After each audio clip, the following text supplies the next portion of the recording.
Olá, glória a Deus, que bom ter você por aqui. A Bíblia Nossa de Cada Dia está começando agora e nós vamos meditar no Salmo de número 120. Esse salmo lindo, de 7 versículos, que tem algo de Deus para falar ao nosso coração. E se você está chegando no canal hoje, neste canal, todos os dias nós meditamos na leitura de um capítulo da Palavra do Senhor. E hoje é o dia do Salmo 120. E para começo de conversa, eu quero dizer que o Salmo 120, ele é o primeiro de um grupo de 15 salmos, ou seja, do Salmo 120 até o Salmo 134. Esses salmos, eles são chamados de cânticos de romagem.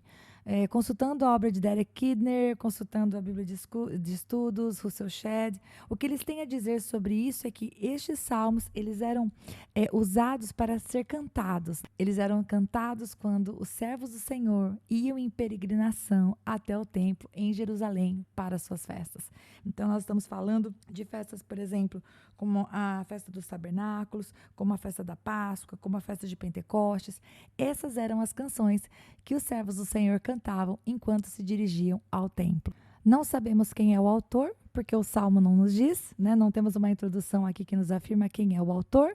Então, nós vamos meditar nessa palavra de Deus que serve para expressar o desejo do salmista, a sua adoração para com o Senhor e que com certeza tem algo para falar conosco. Vamos começar? Versículo número 1 do Salmo 120. Eu clamo pelo Senhor na minha angústia, e ele me responde. Senhor, livra-me dos lábios mentirosos e da língua traiçoeira. O que ele dará a você? Como lhe retribuirá, ó língua enganadora? Ele a castigará com flechas afiadas do guerreiro, com brasas incandescentes de sândalo. Pausa aqui. Vamos fazer uma meditação, vamos entender primeiro o que está dizendo o texto. O salmista começa mostrando para nós que o sentimento do coração dele é angústia. Ele está passando por um momento de tristeza e ele clama ao Senhor neste momento. E quando ele clama ao Senhor, o versículo de número 1 diz que o Senhor responde. E eu fico imaginando a alegria do coração do salmista, porque quando nós pedimos ao Senhor, muitas vezes o Senhor tem um tempo para trazer uma resposta, mas quando o Senhor ele responde rapidamente, a gente fica muito feliz. E aqui o salmista está afirmando que o motivo da sua oração foi respondido, foi ouvido pelo Senhor e houve uma resposta. E aí ele vai pedir, Senhor, me livra. Qual era a ameaça que estava diante do salmista? Lábios mentirosos e língua traiçoeira. Pessoas que estavam dizendo coisas que não eram verdade, pessoas que estavam usando palavras para ferir, para difamar, para trazer tristeza. E aí, o versículo 13 e o versículo 4, que foi o que nós lemos por último, vai mostrar que o salmista sabe exatamente quem é o justo juiz dele.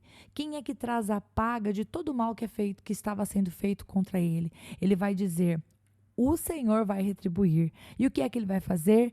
Ele vai trazer o castigo. Ele vai trazer a colheita da semeadura. Porque tudo isso que essa língua enganadora está fazendo receberá retribuição. Não ficará impune. Então o salmista tem convicções. Algumas convicções aqui. Que a sua oração foi ouvida, que Deus tem poder contra as infâmias que estão feitas contra ele, que aquilo que ele não tem poder para desfazer, né, o engano, a injustiça, a maldade, tudo aquilo que é difícil demais para ele, o impossível dele resolver, porque ele é a vítima nessa situação, ele afirma, o meu Deus é o justo juiz e ele vai retribuir. Versículo de número 5. Ai de mim, que vivo como estrangeiro em Meseque, que habito entre as tendas de Quedar. Tenho vivido tempo demais entre os que odeiam a paz. Sou um homem de paz, mas ainda que eu fale de paz, eles só falam de guerra. No versículo 5, apresenta-se o nome de duas nações, dois povos, Meseque e Quedar, que não quiseram permitir que os israelitas eles restaurassem Jerusalém. Eram povos que se levantavam contra eles. Então, olhando para esse texto, o que o salmista vai falar para nós é o seguinte, já há muito tempo ele estava habitando como estrangeiro, ele estava fora do seu lugar. E apesar dele ser uma pessoa de paz, ele estava vivendo entre pessoas que não queriam a paz. E se você já teve a oportunidade de estar em um lugar exatamente assim, em que você está cheio de paz do Senhor e você só quer que as coisas fiquem bem, mas infelizmente as pessoas com as quais você está convivendo, elas não querem paz, talvez você consiga entender um pouquinho do sentimento do salmista. E o salmista termina expressando, né, do versículo 7, que o que estava ao redor dele era apenas esse sentimento de guerra, que imperava, né, que tomava conta da situação por conta das pessoas que estavam ao seu redor. Então, essa é a realidade que o salmista traz para nós. Né? Um cântico que parece expressar, ao mesmo tempo que a angústia do seu coração, a fé e a certeza de que o Senhor, ele escuta a oração, ele responde, ele traz o livramento, ele traz a justiça, mas também o salmista vem ensinar para nós que é possível estar em paz com Deus, apesar de estar vivendo em um lugar onde as pessoas que estão ao redor, versículo 7, só falam de guerra. Queridos, esse salmo tem algo para ensinar para nós. Principalmente se você enfrenta nesse exato momento uma situação que te circunda, em que não há paz. Ou até mesmo caso o teu coração esteja sem paz. Porque o salmista vem ensinar para nós que a paz de Deus, quando ela enche o nosso coração, a certeza de que nós falamos com o nosso Deus, Ele nos responde, Ele julga as nossas causas, Ele se levanta em nosso favor, essa certeza de que Deus cuida de nós como ninguém nunca cuidou, isso tem que trazer no nosso coração paz. E a paz, queridos, não significa a ausência de guerra. A paz não está relacionada à ausência de dificuldades. Você pode passar por uma situação de dificuldade financeira e estar em paz. De problemas de saúde, estar em paz. De lutas no casamento, estar em paz. Por quê? A partir do momento que você está orando diante do Senhor, como diz o salmista, e buscando manter o seu coração em paz, ou seja, você continua fazendo a vontade do Senhor, ainda que todo mundo ao seu redor esteja fazendo ao contrário, você pode ter paz.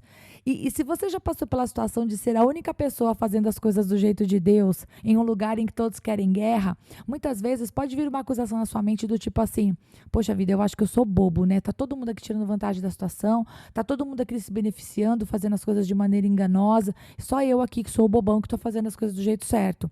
Escute, quando a gente faz as coisas à moda de Deus, a gente nunca perde, porque aquilo que parece perda aos nossos olhos, se nós estivermos trilhando o caminho do Senhor, é ganho. Né? A gente ganha quando faz as coisas da maneira de Deus. Então a primeira coisa é, você pode ter paz no seu coração, por você estar fazendo as coisas à moda de Deus, ainda que todo mundo ao seu redor só queira saber de guerra. Por quê? Por causa daquilo que o salmista falou no versículo 1. Ele orou e o Senhor respondeu. E o Senhor responde. Às vezes, a ausência de resposta de Deus é uma resposta. Se você está orando alguma coisa e pedindo algo para o Senhor e o Senhor não moveu, o Senhor não abriu a porta, o Senhor não mudou a circunstância, continue fazendo a sua parte. A parte que não depende de você está nas mãos do Senhor. Não tome nenhuma atitude precipitada, né, forçada pelas circunstâncias. Isso me traz Saul à memória. Não tome nenhuma atitude precipitada tentando vencer a situação pela sua própria força. Continue confiando em Deus. Faça a tua parte. Ele retribui, Ele cuida dos inimigos, Ele cuida das situações que você e eu não temos condições de cuidar. Mas aqui eu falei sobre o coração que tem paz, né? Que tem essa paz, que precisa ter essa paz pela certeza do Senhor. E se você já tem tido essa paz, esse podcast acho que vem falar como voz do Senhor na sua vida para dizer, continue caminhando, ok? Continue caminhando. Então, olha, se para você o salmo de hoje marca o day one, né, o dia 1 de paz no seu coração, porque você entendeu, você vai sair desse podcast pensando assim, olha Deus, então Senhor, eu vou fazer o que diz a tua palavra, eu vou orar, eu vou esperar pela tua resposta, o Senhor vai me vingar, né, o Senhor vai me proteger das situações que são maiores do que eu, as línguas enganosas, as pessoas que se levantam contra mim, eu vou confiar que o Senhor está cuidando disso, e eu vou ter paz, ainda que eu habite num lugar em que todos querem guerra, Senhor, eu vou ter paz, eu vou andar contigo. Então, de repente hoje vai ser o dia 1 desse seu posicionamento e de repente não, de repente você já tem caminhado em temor com o Senhor e esse podcast é para dizer para você, filho, filha, continua fazendo certo, seja justo, mantenha as obras da luz, não vá pelo caminho das trevas, não vingue-se a si mesmo, confie no Senhor, não deixe de orar e vamos adiante. Glória a Deus. Eu espero que esse salmo tenha falado muito com você. Falou comigo, me abençoou. E eu te espero amanhã, se o bom Deus permitir, para nós meditarmos o Salmo 121. E depois de nós meditarmos o Salmo 119, tão grande, eu tô achando até estranho que esse salmo tá acabando rapidinho. Mas tudo bem, é para nos alimentar e como nós conversamos aqui durante todo esse tempo. Não é a respeito de bater uma meta de leitura, mas é a respeito de meditarmos, de extrairmos algo de Deus, do entendimento da palavra, dia após dia.